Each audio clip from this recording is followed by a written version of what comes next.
मी जळगाव शहरामध्ये जे भूखंड वाटलेले आहेत त्या खुल्या भूखंडासंदर्भात प्रश्न उपस्थित केला होता। त्यावेळेस माझ्या माहितीप्रमाणे 385 भूखंड मी म्हटले होते। मात्र ते भूखंड हे जवळजवळ 1200 भूखंड आहेत। भूखंड बाबतीमध्ये म्हणजे थोडीशी शहानिशा केली असता ज्या समाजाला किंवा त्या मंडळाला भूखंड दिला नावाने त्या मंडळाला किंवा त्या समाजाला सुद्धा माहिती नसेल हा माझा संशय। आता भूखंड देत असताना माळी, साळी, कोळी, धनगर, वंजारी सर्व समाजाला हे भूखंड दिले गेले पाहिजे। कारण कुठला समाज, छोटा समाज एखादं मोठं मंगल कार्यालय बांधू शकत नाही किंवा एखादं हॉटेल करू शकत नाही। त्यावेळेस त्या समाजाच्या छोट्या मोठ्या कार्यक्रमाकरता त्यांना भूखंड देणे हे आवश्यक आहे, काळाची गरज आहे ती।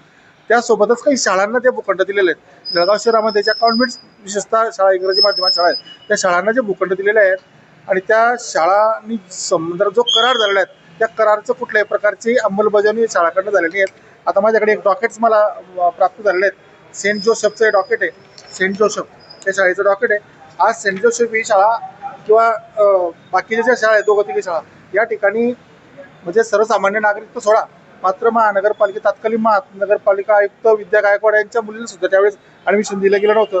त्यामध्ये या स्पष्ट या ठिकाणी करारामध्ये जे करार झालेला आहे, या करार तुम्हाला दाखवतो। या करारामध्ये स्पष्टपणे असा उल्लेख आहे की जळगाव महानगरपालिकेच्या कर्मचाऱ्यांना 5% आरक्षण म्हणजे ॲडमिशन करता दिलं गेलं पाहिजे। मात्र या ठिकाणी कुठल्याही प्रकारचा त्यांनी म्हणजे आरक्षण दिलं नाही।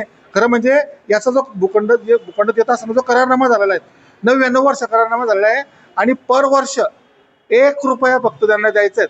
म्हणजे 1 रुपयात इतकी मोठी संस्था आहेत, या ज्या संस्था आहेत दोघं चौघं संस्था या अशाच चालत आहेत। मात्र या ठिकाणी कुठला एखादा मराठी माणूस त्या ठिकाणी ॲडमिशन करता गेला तर त्याला ॲडमिशन भेटत नाही, अधिकाऱ्यांच्या मुलाला सुद्धा ॲडमिशन भेटत नाही। तर त्या ठिकाणी सर्वसामान्य जनतेचे काय हाल असेल ही परिस्थिती आहे। आणि म्हणून या ठिकाणी महापालिकेमध्ये या स्थायी समितीमध्ये या प्रचंड मोठ्या प्रमाणात आर्थिक फायदा ते करून घेत असताना त्यापोटी जो कमर्शियल जे वापर होतोय, कमर्शियल यूज होतोय याच्या माध्यमातून आर्थिक जो कमर्शियल जो फरक आहे तो महापालिकेलाही भेटला पाहिजे।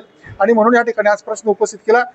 आता निश्चितपणे आता आगामी काळात याकडे पाहावं लागेल की खऱ्या अर्थाने महानगरपालिकेच्या मध्ये लक्ष घालून काय कारवाई करते। शाळेचा पण तोच विषय आहे का थोडा वेगळा आहे? नाही, मी उदाहरणार्थ दिलं की तुम्ही या ठिकाणी या सर्व शाळा ज्या आहेत ते सर्व शाळांना तुम्ही करारनामे करून दिलेले आहेत। मात्र करार काहींचे संपलेले आहेत किंवा करारनामा करून दिला आहे त्या करारनाम्याची अंमलबजावणी होते का या सर्व शाळांमधले। त्या ठिकाणी मी काही शाळांचं कौतुक पण केलं। या ठिकाणी नितीन बर्डेंची शाळा आहेत तर ते विद्यार्थ्यांना ॲडमिशन देत असताना कुठल्याही प्रकारची त्यांच्याकडे काही नसतात, ते उलट पुस्तकं देतात, दप्तर देतात। महापौरांचे सासऱ्यांची पण शाळा आहेत, त्या ठिकाणचा पण अनुभव आहे की ते उत्स्फूर्तपणे स्वतःहून त्या विद्यार्थ्यांकरता असतात। मात्र विशेषतः माझा फोकस या कॉन्व्हेंट शाळेवर आहे, इंग्रजी माध्यमाच्या शाळेवर आहेत की या ठिकाणी ते ॲडमिशन देत असताना कुठल्याही प्रकारचं म्हणजे दांडगी मोठी फीज येते तशाच मुलांना ते ॲडमिशन देतात, त्याकडे माझा फोकस आहे। जो करार झाला होता तत्कालीन जो करार त्यावेळेस झालेला होता 14 फेब्रुवारी 2000 मध्ये हा करार झाला होता आणि त्या करारा झाल्यानंतर आजपर्यंत त्यांनी किती लोकांना आपल्या कराराप्रमाणे ॲडमिशन दिलं ही सर्व माहिती त्यांच्याकडनं घेण्यासाठी मी विनंती माननीय सभापतींकडे केलेली आहे।